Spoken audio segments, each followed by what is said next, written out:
Howdy, folks. Thanks for tuning in. So, I want to tell you kind of an interesting story that's happened over the past, call it 8 months. So, around a year ago, my wife and I were co-workers at the Ford plant that I work at. We had managed to arrange, while she was a new hire, for her to have the same shift as me and actually be placed on the same production line as me. She was on a different team, but we worked within eyeshot of each other. We were probably about 100 feet away from each other. And it was real convenient because take one car to work, get off at the same time, have the same days off, same schedule. It was pretty nice, I'm not gonna lie. Well, due to the way that the employee types are structured at work, she had just made full-time unexpectedly. I was expecting her to get at least a year and a half in. She got about 7 months, and she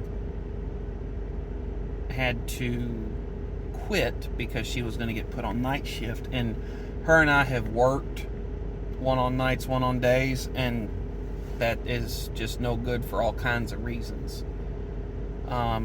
We wouldn't have had as many common days off. We would have had about a day and a half together, because she would have been showing up to work about the time I got off, and vice versa. Her day off through the week would have been Monday, my day off through the week would have been Friday. And then she's sleeping away half a Saturday, which I know that because I did it for 6 years. So nothing good was going to come out of that. So she quit.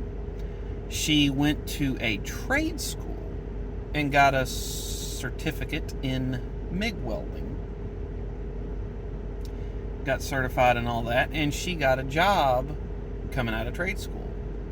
I think it was the day before her last day, like they were doing the final tests on stuff, and it wasn't the book knowledge, it was the final weld tests. And all they do is they put your weld into a machine and bend it, and if the metal fails ahead of your weld, you pass. If the weld fails ahead of your metal, you fail. Pretty simple. Well, she passed all of her tests, and she had a job to step into 2 days after her graduation. The only reason it was even that long is because of the weekend. So, she had a job. Great. They didn't exactly manage expectations when she hired in.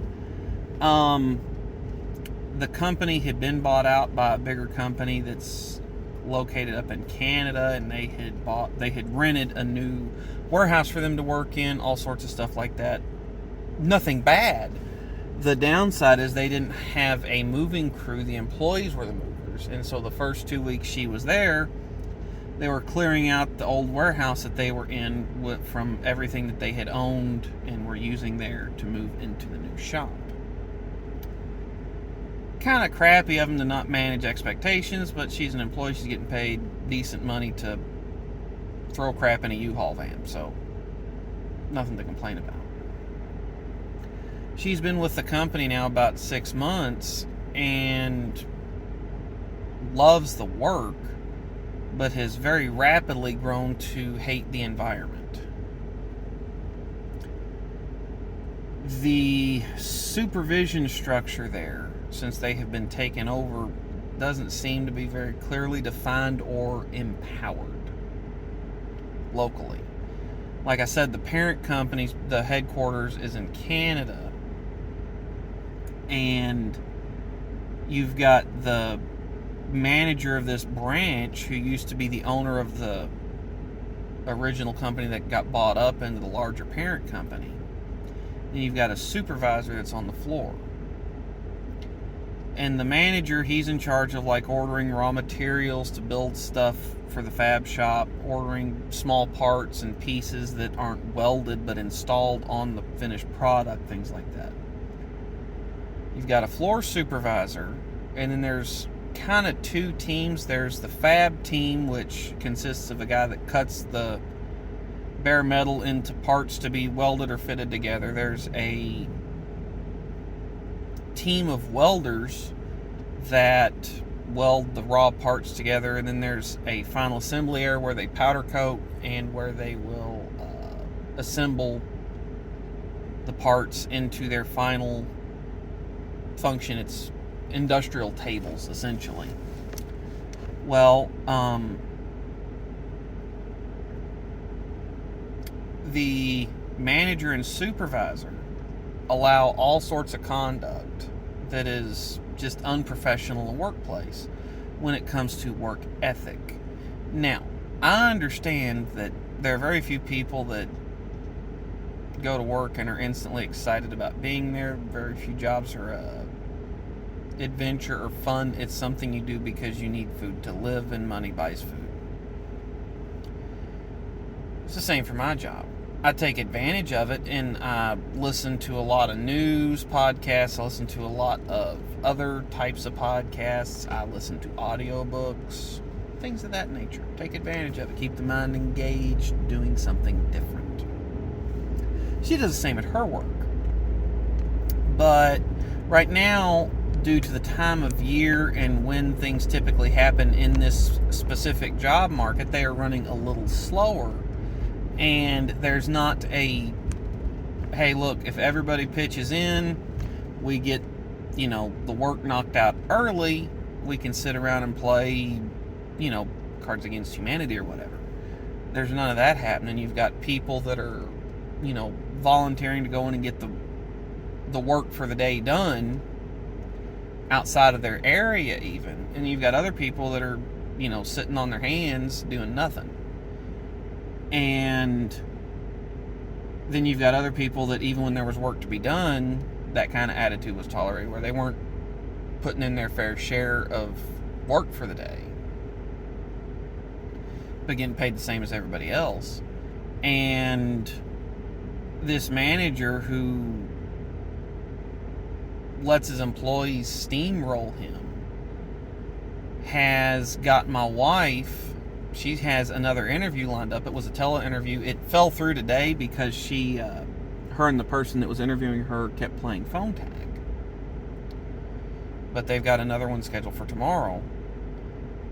And it's got her ready to quit. It's similar work commute, similar overall responsibilities, actually a pay increase. And she will end up working more hours but have my same schedule, so she'll have off on Fridays too. So she's looking to move. And there's another guy that's thinking about quitting as well, because this manager won't stand up to his employees. And I get that there's, the toxic, overbearing jerk of a manager that walks in when you're in the middle of something. No, I need you to do this now. No, I need you to do this now. No, let me finish what I've got. You make a to-do list, and I'll start working my way through it, and you can even prioritize it. Things you want me to do first, do this first, do this second, do this third, all that. Don't interrupt me halfway through, because I'm going to lose my place, or it's not going to get done, or I'll forget, or whatever. I've worked with those kind of managers before that love to just throw their weight around and make you do random stuff because they were the boss and they could. This guy's the exact opposite. He lets his workers kind of dictate what goes on in the shop, which is not healthy, because you've got people that want to show up and get the work done and put in quality effort to work, and then you've got other people that, even though everybody's got the attitude of, man, it's a Monday, I really don't want to be here, I'd rather be in my bed sleeping, they sit around their phones for 2-3 hours, and then they'll do a little something. Bad managers are far more toxic to work environments, whether it's the overbearing or the kind that will let themselves get steamrolled by their employees. They're far more toxic than the worst employees. Because if you've got a healthy work environment from, the management down, and you get a handful of toxic employees, or one toxic employee comes in out of the group and starts upsetting the apple cart, it's easy enough to root that out and to rid yourself of the problem, or to say, hey, we don't put up with this here. Leave your problems and your drama at home. Whatever you want to say to fix it. That's an easier fix than dealing with a toxic supervisor. And there's many ways to be toxic at work. So, just a hot take on something, kind of an interesting story to me. And at my job, we rotate supervision every 90 days. So even if you have supervisors that don't get along with certain workers or vice versa, you don't have to put up with them very long. And a lot of times they'll get randomly reassigned to different areas on top of being rotated on shift. So there's 3 shifts at my job.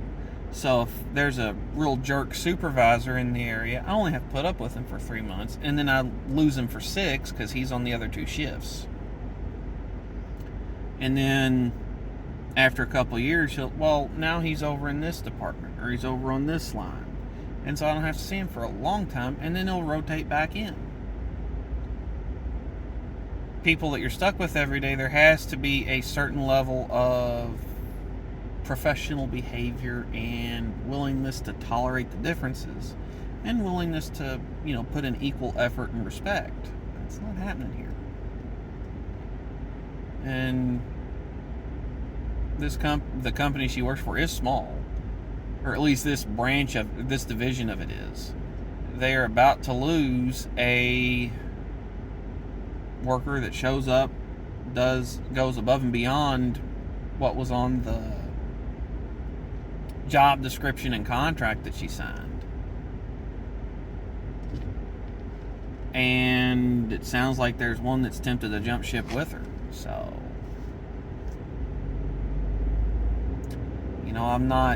I hate judging people that I've only met a couple times, but there's a lot of ways that supervision can really ruin a workplace, and it sounds like this guy's doing it. That's what I got on this one, folks. Thanks for tuning in. Catch y'all next time.